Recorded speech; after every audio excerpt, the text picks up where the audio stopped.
Good afternoon and welcome back to this week's episode of Since I Was Young, a podcast dedicated to all things Heart of Midlothian, table-topping Heart of Midlothian, rampant Heart of Midlothian, the juggernaut that is Heart of Midlothian. This week we will be touching on the fantastic result in a game that I think many people sort of defined as an early season defining game as we hosted Rangers at Tynecastle on Sunday lunchtime. We'll be talking about that as well as giving our thoughts on the upcoming Edinburgh Derby in this festive period. Obviously, the Edinburgh Derby taking place on the 27th of December. We'll be touching on that as we go along. As ever, folks, find all our social media links in the description down below and scrolling across the bottom of the screen at points throughout this episode. Whilst you're down there, please do consider subscribing to the YouTube channel and leaving us your thoughts in the comments section. Also, find us on Spotify at Since I Was Young podcast. I've got that in nice and early this week. Must be Christmas. As ever, delighted to be in your good company, John. How are you getting on today? I'm doing well. Very Merry Christmas to you. A very Merry Christmas to all the viewers and listeners of Since I Was Young. And a very happy holiday season to all of you. The Jambos gave us a nice early Christmas present. It was like Santa came early. That was a fantastic performance overall. And let's get into it. Let's just dive in about the game because it's been one that I've been kind of choking to talk about. Absolutely. As ever we do with these podcasts, the format tends to be that we start with the lineups. Of course, we had Milne suspended for the visit of Rangers, so Stephen Kingsley stepped in at left back. There was also a change at central defence with Craig Halkett picking up a knee injury. He had a little bit of a niggle on, I think it's Thursday in training. Derek McInnes had mentioned he went for a scan. They've deemed it's nothing too serious. However, Frankie Kent was drafted in to replace Craig Halkett. Aside from that, kind of business as usual with the selections, which was expected. Obviously, if you're in good form and you're in a good run, then why would you change it? We spoke about the lineup when it came out, and I think the general thought was, oh dear, Frankie Kent is at centre half. That was certainly my take. He has been a shell of the player he once was for Hearts this year. He's made numerous mistakes. We've been very lucky, I think, that they haven't proven to be particularly costly mistakes at times, but he is making more and more mistakes.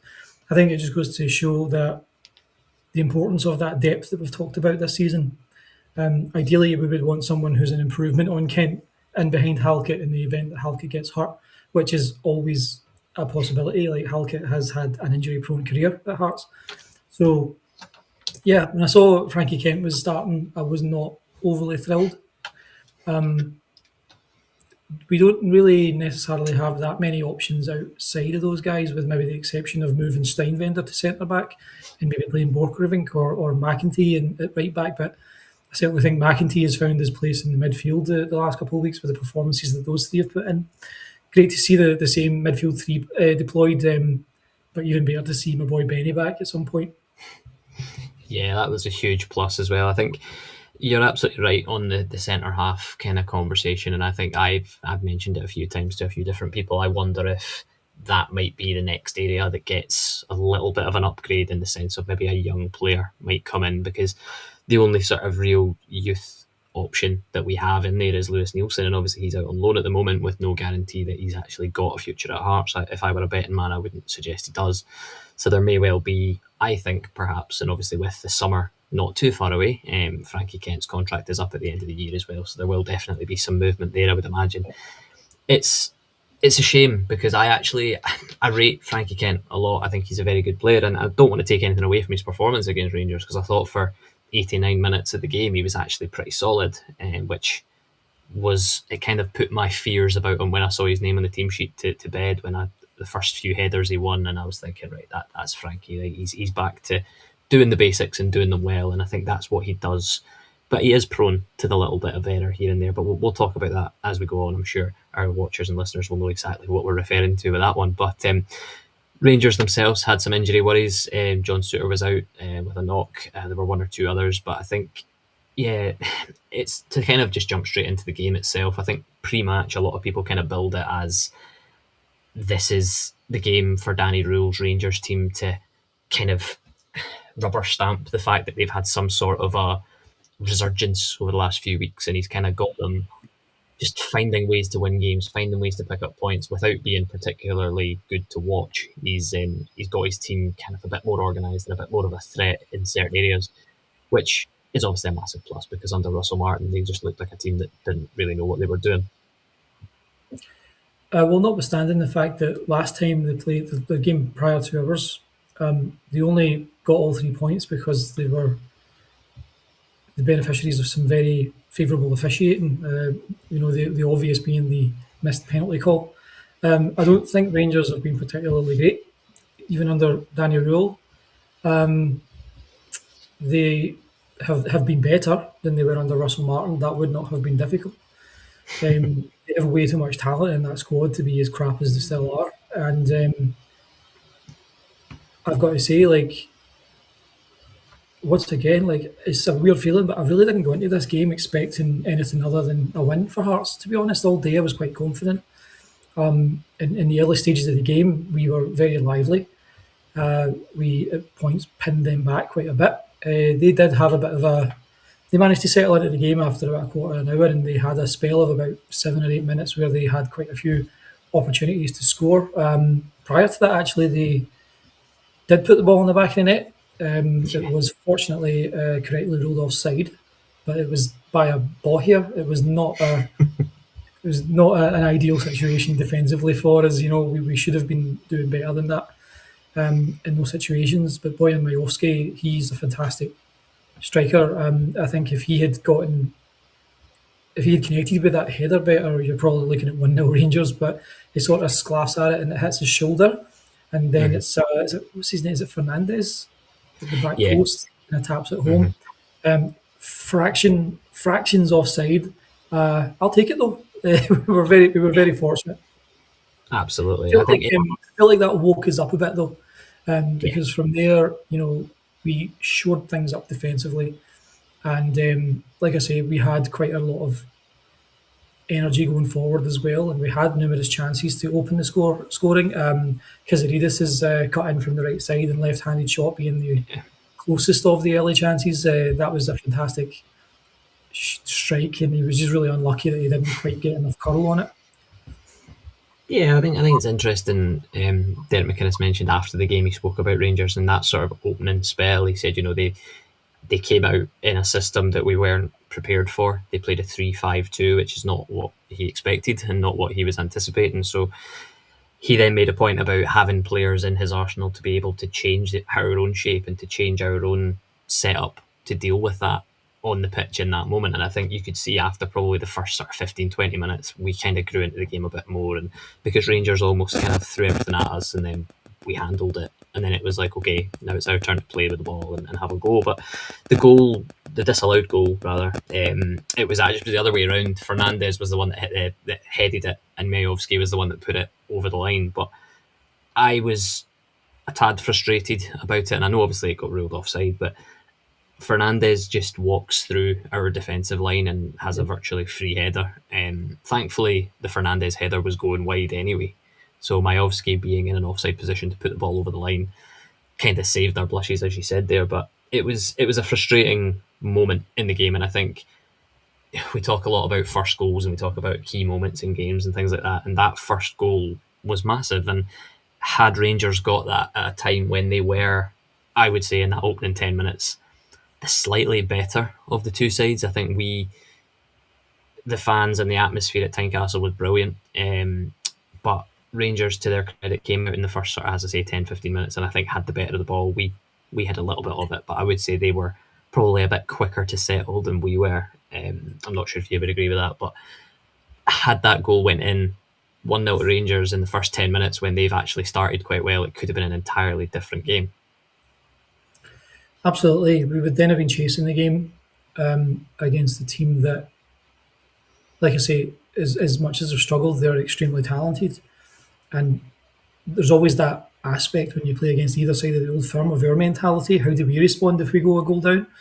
We haven't really had to deal with that eventuality too much this year because we have been on the front foot for large swaths of all of the games we've played against the Old Firm. I'm not entirely sure if we've actually trailed against either of the sides. I don't believe we have. I mean, we No, I can don't check think that. we have. I don't think we've actually trailed against them. So I think that's something that's certainly well worth bearing in mind is that if we had gone a goal down, which almost happened there, like what would then the reaction have been, particularly considering the stakes that had been placed on this game? Like it was another one of these ones where it's like, oh, it's a top of the table clash and it's a Hearts chance for a statement win. Derek McInnes, otherwise, he kind of intimated after the game that he expected to beat Rangers, which was good pattern, to be fair. Yeah, it is. like, yeah, like if that goal counts, and it almost did, he was, like I say, fractions off. It's very suddenly a completely different game.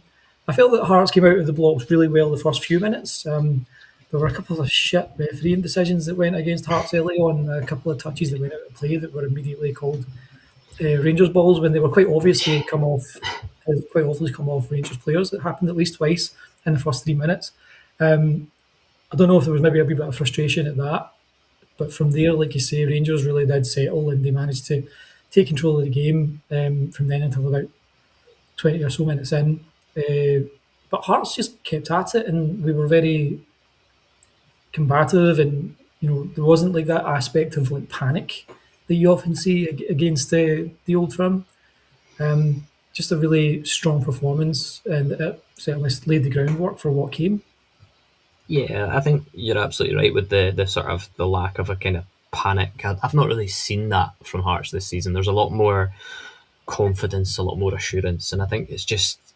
I mean, it comes from the touchline, it comes from the manager, it comes from him, like you say, coming out and suggesting, I expected us to beat Rangers, It's it's words like that and hearing things like that that just puts that confidence into the fan base. Like you said yourself in the lead up to the game, you felt confident about a win. Our last episode we recorded was on the night of the Rangers Hibs game, and I watched the highlights of that. And having watched that, I felt, well, Rangers don't really scare me as much as they maybe have done in previous years. But confidence, organisation, and understanding is what we have at the moment, and it makes it just a joy to watch us. And the first goal, we might as well get straight to that. The corner comes in, and it's a fantastic bit of play between Kiziridis and Braga to change that angle. Kiziridis lines up to take it, and Braga sort of offers him the short option. He takes it, and it's a brilliant cross. And Stuart Finlay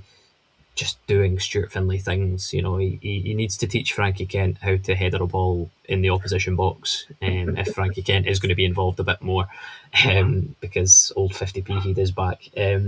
But Stuart Finlay certainly doesn't have a 50p Heed. He knew exactly where he was putting that ball, and not a Rangers player gets near him. Yeah, I think that's how Halkett hurt his knee. He tweaked his knee trying to catch Findlay because it seems like Big Stu is starting to pull away a bit. Yeah, a bullet header once again. Brilliant positioning. That's that experience factor. Stu Findlay is very experienced centre back. He is just, I think Ross Grant, the set piece coach, has worked absolute wonders on Findlay more than anyone this year. Like just having that, knowing that's sort of his contribution to set pieces is being that option and having the ability to get away with his man. Not that he has had to try particularly hard in that occasion. Like Rangers were just as lax at the back end on that as as we were for the Rangers corner. Granted, it's not from a set piece, but it's like a whipped in cross all the same. Yeah, fantastic work from Braga and Kazarides linking up, like you say, as well in the build up, and that delivery just superb. Yeah, and I Once think just no, you go. on you go. I was pretty much finished. Yeah, No, I was just going to say, I think the physical threat that we carry this season just seems to have added a different element to our arsenal with these set pieces. They highlighted it. I think it was during the commentary from Laurie that I listened to after the game, and he was talking about Steinvender, Finlay, McKenty, Magnuson, even Shanklin's decent in the air as well, and Braga for a little guy is very good in the air. So we do have a lot more physical presence, and I think that helps in those scenarios, and obviously gives us that edge in the set pieces. which is amazing. And obviously, Stuart Finlay gets it on goal and scores his fourth goal of the season for the towering centre half whose contract at Oxford is up at the end of the season. So top of the Christmas card list, or top of the Christmas wish list, is for a Stuart Finlay pre-contract agreement to be signed on the 1st of January, because I think it's very clear and obvious why Derek McInnes wanted to bring him to Hearts. I think there were a lot of people that were a little bit not critical, but I think there were a lot of people scratching their heads at that one being somebody that he really wanted to get, because of the fact that we've got quite a lot of defenders as it is, and where does Stuart Finlay fit in to that?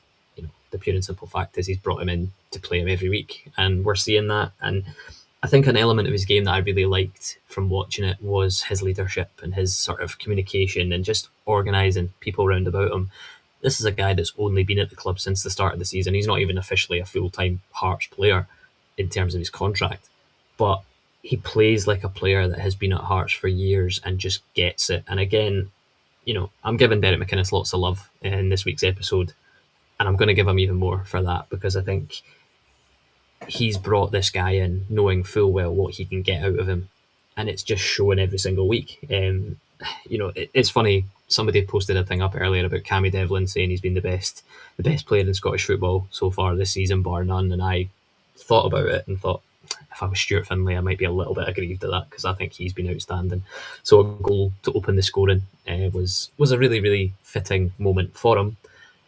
Then we had a little sort of period of pressure from both ends of the pitch, until captain Lauren Shankland on the 42nd minute scores from an impossible angle. Now, you, as we've spoken about in lots of episodes of this, you were a previous goalkeeper in your heyday. Just tell me Jack Butland's situation in that moment. It's I a love, clanger, surely. I love how you refer to my heyday as a goalkeeper, when my heyday consisted of playing in a inverted car park Still counts. after Still school. counts. Um, it's extremely tricky to stop a football that is hit with that kind of pace from that angle. There's always the danger that you're going to clang your head off the post, for one. Like, all that kind of, you should be saving it at the near post. It's complete nonsense.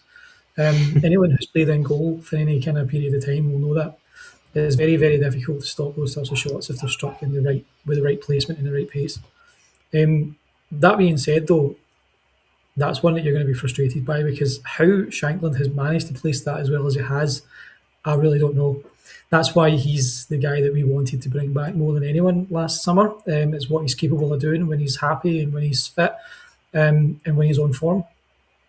Just wonderful, a fantastic finish. And again, we have to give props to the build-up, because the pass to Shankland was very intelligent. That football IQ that you and I love to talk about. God, I miss Liam Boyce. That was in full display there. We put Rangers under the cosh, and what a lovely finish as well. Yeah, it was. The build up to it was fantastic. The sort of the ball from, I think it was Kingsley from or it might be Finlay even, from a set piece, and he just lofts it forward, and McKenty wins a header, and Braga gets up and wins a header, and that's that aerial ability that he seems to have despite being a 5 foot nothing striker.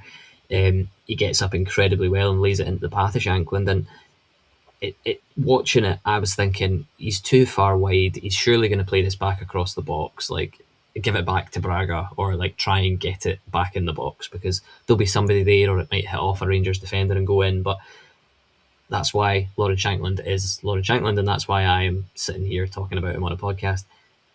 He just doesn't even take time to think about it. It's a one-touch finish, and it was his goal at Ibrox. It kind of similar in terms of that instinctive, on the turn, hitting a shot across the goalkeeper. You're right in terms of the goalkeeper should have done better, and I think it is a hard one to save. But watching the replay, Butland puts his leg out and then just sort of moves his leg, and it goes exactly where his leg would have been if he kept his leg in the same place, which I found quite funny. And yeah, in the space of about 5 minutes, 2 goals. When in the first half we were good, I'm not going to say we weren't good, because I thought we were, but I think I've seen us play better in that than that first half, and we found ourselves 2-0 up at half time. Absolutely. I think from the first goal on was when we really grabbed control of the game. The first goal didn't necessarily come against the run of play, but we certainly weren't dominating by any means. From there on, though, we were essentially out of sight. Like it could have been easily 3 or 4. By the hour mark, we had numerous chances to add to that. Of course, half time was the next notable event. Always good to go in 2-0 up at half time. I know not all of us love that scoreline, but going in at 2-0 with the performance that we had seen, I was pretty at ease, because like I say, I was fairly confident going in. And I thought that, for McInnes, his job was made pretty easy by that second goal. I think it was just like telling the guys more of the same Yeah. because Rangers were not at it. They just were not at the races at all. They had numerous chances from quite a lot of them from distance. I know there was one that Connor Barron dragged wide with his left foot. There was also a header that was it Shermiti had a header that went. Was that late on? I can't remember. They had a few moments and a Yeah, few chances, but even prior to that, you said that they had about half time and your thoughts about half time. I felt, and like I've said a few times, 2-0 is a scoreline I don't like, but on the evidence of that half and on the evidence of how we played, I sort of thought at half time, yeah, do you know what? This is. I'm not going to say this is done. I still had that thought in the back of my head of next goal's massive, but having sort of watched Rangers in that first half and kind of thought, well, if that's all they've got, we're going to be okay here. Like this is all right. They did, like you say, they did have a few moments, but as did we. Shankland had one that he put wide in the second half. He had another one that he should have scored from, and Butland saved it. I think after the game himself, he said he probably should have had a hat trick in that game. So that shows you where his head's at. He's disappointed at the fact he's only scored one. Because he's had a couple as well. But in terms of goal mouth action, in terms of events of the second half, it was a bit more of a scrap and a bit more of a kind of Rangers didn't really have a lot. They changed their system a few times during the game, but again, like I said earlier, Derek McInnes had the tools to be able to make the changes that he needed to make. You touched on the midfield at the start when we were talking about the lineups. I think that Thomas Bernt Magnusson might be stealing my heart. This man is every day. I'm just like, where did we find this guy? Like, he was in the first half, he was that all action midfielder, just chasing balls back and getting in the way. But he's got the Haring never waste a pass ability. That's what I love about him. Cammy Devlin doing typical Cammy Devlin things and winding up every single player that was wearing orange for as much of the game as he could, whilst walking that tightrope of not getting booked, which was just absolutely sensational to see. Like, I love Cammy Devlin, and I think every Hearts fan does. And I yeah. guarantee you, every opposition supporter in Scottish football hates the man, and that makes me love him even more. Cammy Devlin's restraint yesterday is going to be studied. It's going to be in textbooks because that was an old timer example of shithousery with a purpose. He was like he went out there to rile them up, but he knew where that line was that he just wasn't going to cross because he knew what the stakes were if he did. He did a fantastic job of riling them up. He also performed really, really well. It was yet another great game for Cammy Devlin. He's fast becoming one of the best midfielders in Scotland for sure. We really need to pay that man and extend his contract as soon as possible. I do not know what they're waiting for. I was going to say Rangers should have had a red card. Yes. There was a studs up challenge on the ankle of who was it? Kizaridis, or was it McEntee? McEntee, I rather. think it was. I think it was McEntee. Yeah, I think it was Yeah, McEntee. Yeah, I think um, again. I've got that some should have notes been a written red. down, but yeah, Should I've have been not a really. red, not even a yellow, and certainly wasn't looked at by VAR. Fucking typical is all I've got to say about that. Yeah, But yeah, the midfield once again tremendous. Thomas Bent Magnuson. I swear some mad scientist somewhere has managed to get a hold of some of Peter Haring's glorious hair and has managed to like get a sample of some of Egert Jonsson's DNA from back when he was at Hearts, has put the two together to create Thomas Magnuson. He is quickly turning into one of those players like a Zaliukas when he first came along, who wasn't really thought of all that highly, but then just snapped into like focus. And it's just like from there, he's just gone from strength to strength. You have to wonder like where his trajectory might go if he continues along this kind of path. You're probably looking at a pretty profitable move for him. I think we paid what €40,000 or something for him. Yeah, It was basically absolutely. pennies compared to Pennies, some of yeah. the other players that you see, and he has all of a sudden just become this indispensable part of the midfield three. It's going to make it's going to give Derek McInnes a proper decision to make when Benny Benningham is fully fit, because you've got four guys that can fit into three spots, and none of them really deserve to be taken out. So it's going to be very interesting to see how that midfield shapes up in the coming weeks. Yeah, I think it'll be an interesting one. I think the thing that I wanted to kind of touch on about Magnuson as well, it highlights again that squad depth. It highlights again having the tools to be able to change and move things around. And Magnuson was sort of dripped into the team by Derek McInnes, like gradually dripped in, and then obviously Benny gets his injury, and that's when Magnuson is starting.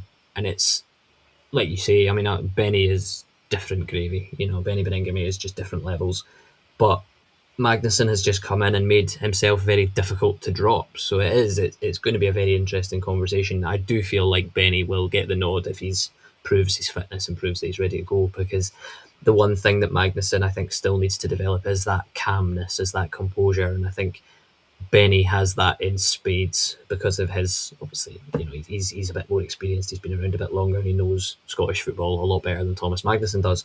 But it's certainly just very, very encouraging to see a player, like I say, that was on the fringes of the team sort of spread his wings and go, right, I'm in now. I've got my place in this team now. You're going to have to play well to get me out of here. And I think there's a few players that are kind of on the fringes of the side that could be similar. I look at guys like Kurjota, somebody we've not seen a lot of, but if there were to be an injury to a winger of ours, Kurjota could be that man to come in and take that position as well. So it's really, really positive in terms of the squad at the moment at Hearts. But Rangers were not particularly brilliant. Obviously, they billed it as a game that was going to get them back into the title race and all this nonsense. They didn't really turn up in as much as you'd want them to, and we just had a very composed and very calm and capable second half where we kind of, I'm not going to say we coasted to 3 points, but I think we almost pretty much did. And I think if the game had, the scoreline had increased in our favour, I don't think Rangers would have had anything to complain about. The only blot on the copybook for Hearts was in the 90th minute or whatever it was. The ball gets lofted over. Frankie Kent is backtracking. Alex Schwolow is coming off his line, and then he backtracks because I think between them there's maybe just a bit of communication breakdown there. I think Kent is, there's also a little push on Kent, so there could have potentially been a foul there. I'm not going to say it, but perhaps up the other end of the pitch it might have been given. But that's by the by. That's a conversation for another day. But the goal, as frustrating as it was, I do think it was just a simple case of a miscommunication. Yeah, and it's funny. I immediately thought about what you said before about how Schwolow doesn't come out enough from his area. I think we know why. He's not very good at rushing forwards. He's a really, really good shot stopper. I think he should be staying back. He's not that kind of goalkeeper. Kent has been basically done like a kipper. On that occasion, he doesn't have the pace, he doesn't have the physicality to match Shermiti in that moment. And Shermiti, to his credit, he takes a nice touch and controls it well, and the finish was nice. Yeah, I feel like that maybe doesn't happen if Craig Halkett is in that spot, because he would have probably, for one, he would have headed it about 30 yards up the park. Those insane neck muscles that he must have. Yeah, but like you say, maybe a bit of miscommunication. The fact that Kent has been struggling and has been prone to switching off from time to time might have sort of scared Schwolow into action a wee bit. But this is why he doesn't rush strikers. He's not very good at it. It's not. yeah. He's a better shot stopper. Yeah, the full time whistle then went, and Alex Swalov took his gloves off and threw them on the floor and was visibly not very happy. So I don't know whether he was just unhappy at himself or the fact that maybe he's missed out on a clean sheet bonus in a game that he pretty much strolled aside from that last minute. But yeah, it was like you said at the start, and I can't really add any more. You know, I was confident heading in, as confident as I've been against an Old Firm side for a while. The victory giving us our fourth win against an Old Firm side this season, the first time we've done that in a very long time. I did have the years of my notes, but I can't find them now, so I'll just give up with that. Four It different was, Old it Firm was even managers. before I was born, mate. It was even before I was born. It was that long ago. Four different managers as well for both Celtic and Rangers, obviously, have been sawn off by the Derek McInnes juggernaut. It's just so pleasing, and obviously it keeps us points clear at the top of the table. Celtic got their first win under Wilfred Noncy against Aberdeen, who had a man sent off, and they obviously ended up succumbing to a 3-1 loss. So Celtic have got themselves back in. Noncy's bought himself another week in the job, which, you know, you can look at it from both sides. Is it a positive? Is it a negative? We'll wait and see. But everything is rosy at the moment. It's kind of a surreal feeling, isn't it? Knowing that we're going to be top of the league past Christmas, past the Christmas break. It's a great launching pad for us going into January. It's something we can sell to potential acquisitions, potential upgrades. You know, if we were sitting third or fourth and we were maybe in with a shout splitting the Old Firm, then maybe you guys would be like, yeah, maybe that's an attractive proposition if you give me the right kind of money. But we're sitting top, and we're top by a decent cushion at the moment. Who is not going to want to make the move to the team that might be able to topple the Old Firm's dominance? You know, like we might be able to attract a slightly higher caliber of player than maybe we would normally be able to in the January window. Especially if we've got the funding there from Tony Bloom, and the Jamestown is probably looking into what we can do to make this team even better. Like we've mentioned, we do have a lot of depth at midfield. We have the same essentially in attack. We have Elton Kabangu, we have Sabah Rajota, we also have James Wilson, who has been largely forgotten about, but he's still kicking around. We still have Ajew and Callum Nieuwenhof to come back from injury. So we have so much depth there, and we're going to improve at midfield. We do need to improve at the back, though. I think we probably need a new centre half, like you said earlier, just to sort of mitigate any potential Halkett injuries moving forward, because it's a long season and it's going to be taxing on the body for a guy like Halkett who has things like back issues and knee issues, which, knowing myself, because I have both, they are not present and they get worse as the season goes on. You need to manage him more carefully. To have someone that you can really trust to deputise for him, I think would take a lot of the pressure off. Yeah, I I think we mean, need a new right back, and we need to improve at right back. We need a first choice right back, somebody who can actually, play both sides of the ball in that position. Because I think that would open up so many more possibilities for us going forward, as well as defensively. yeah, I don't disagree with you. I've also just remembered that Jamie McCart exists and is a Hearts player and is a centre half. So he's He played certainly one yesterday. that He won. he did. It He was came off the bench. He came off yeah, the bench as well. I was just thinking about it when you were talking there. I was like, I'm sure there is another one, and then his name popped yeah. into my head, and I remembered that he came on. But yeah, I think there are areas that we can even bring somebody in to nurture away in the background, like we have done with Magnuson, and as I say, to a lesser extent, Kurjota and the likes of Kabori. Somebody that can maybe be a sort of backup option and then be brought in as and when they're required. I think your point about right back is a fair one, but I think Steinvender is improving in that position every week to the point where, yes, he's a centre half, but he's a more than capable right back. He got forward a few times against Rangers as well, and looked solid, or as solid as a player that's not a natural right back would do. But yeah, I mean, that's all January talk. Obviously, we've got the small matter of an Edinburgh Derby to come prior to that, and that is up next on the 27th of December at Easter Road. I'm just going to jump straight into it. Obviously, we're on a high. They are stuttering. They are inconsistent. There are fans that are murmurings of David Gray out. I've heard quite a few of that already, which is hilarious to me, to be honest with you. But, I'm not a Hibs fan, and thank God I'm not. It's it's a derby, and all the cliches are coming out from me now. Form goes out the window, etc., etc. It's about who wants it more, etc., etc. We saw how tight the previous derby was. I wonder how Hibs will approach this game. Obviously, they're the home side. Will they come out all guns blazing and try to get at us because they're the home side?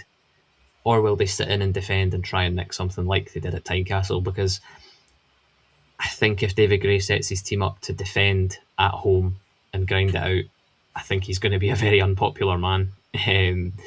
But equally, if he sends his team out to attack and move forward at us, I think we've got more than enough in our arsenal to pick them off, and quite comfortably so. 100% in agreement with you there, Alan. Shock horror. I know.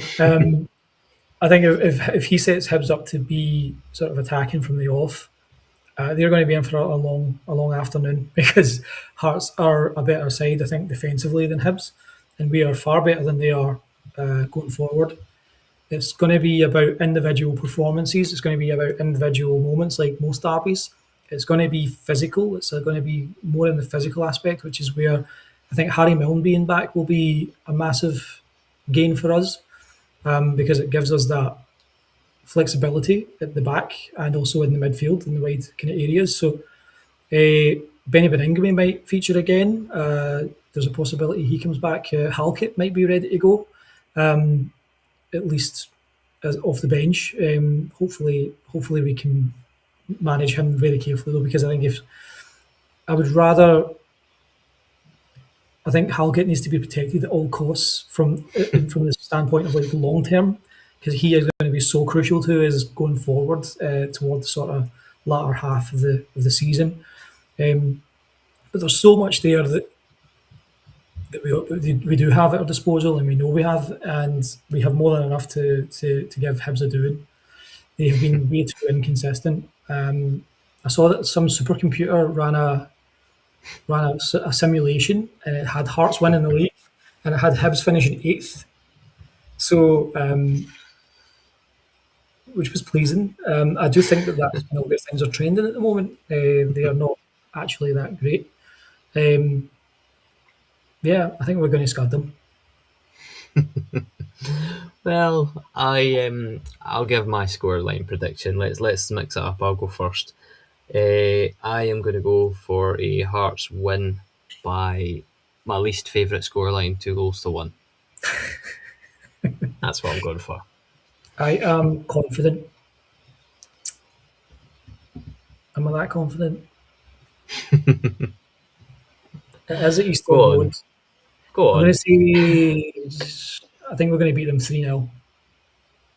I'd very much enjoy that, and it would be a fantastic way to end 2025 by absolutely hammering Hibs and sending them that little bit further down the table. But yeah, it's like I said earlier, it's very rosy at the moment, and we're kind of, as a podcast, we're kind of running out of things to talk about because everything's just so positive at the moment, which is amazing. Don't get me wrong, it's brilliant, but every week it feels a bit sort of rinse and repeat and start again kind of thing, because every week it's just wins at the moment, which is amazing.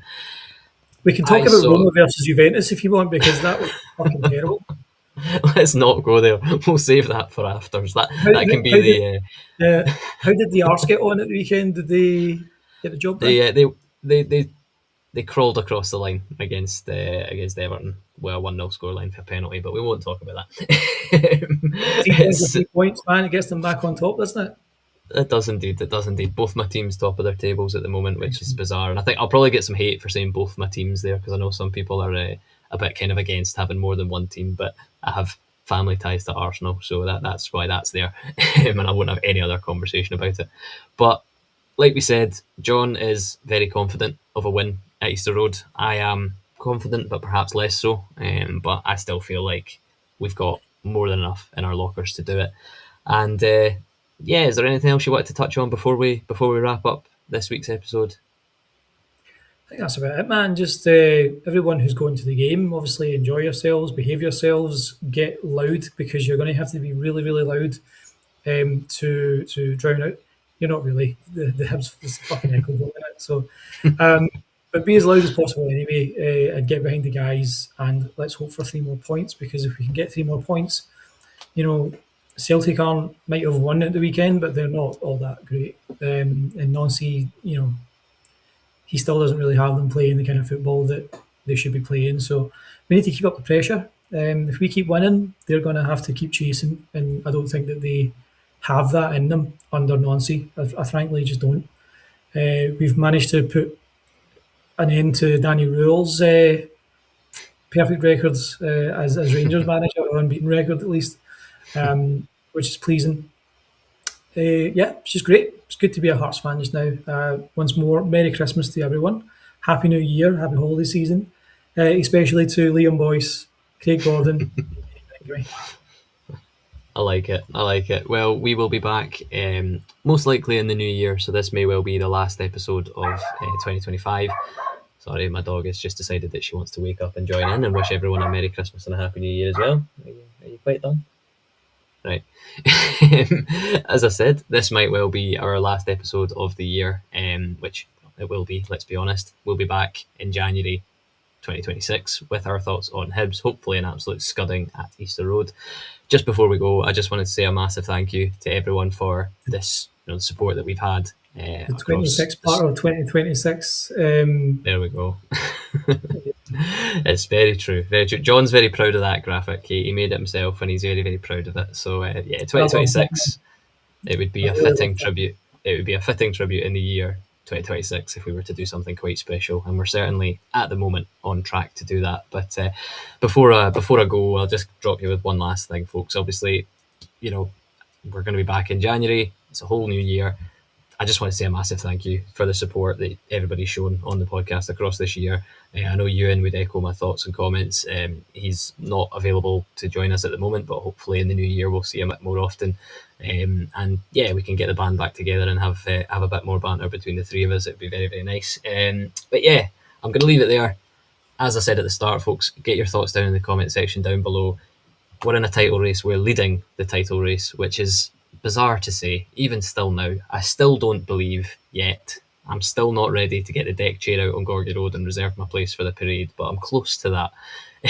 But anyway, we will leave it there for this week, folks. Have a fantastic Christmas, whatever you're doing, and an even better New Year. And yeah, we'll see you next time for more fun and games. Bye for now. Beautiful.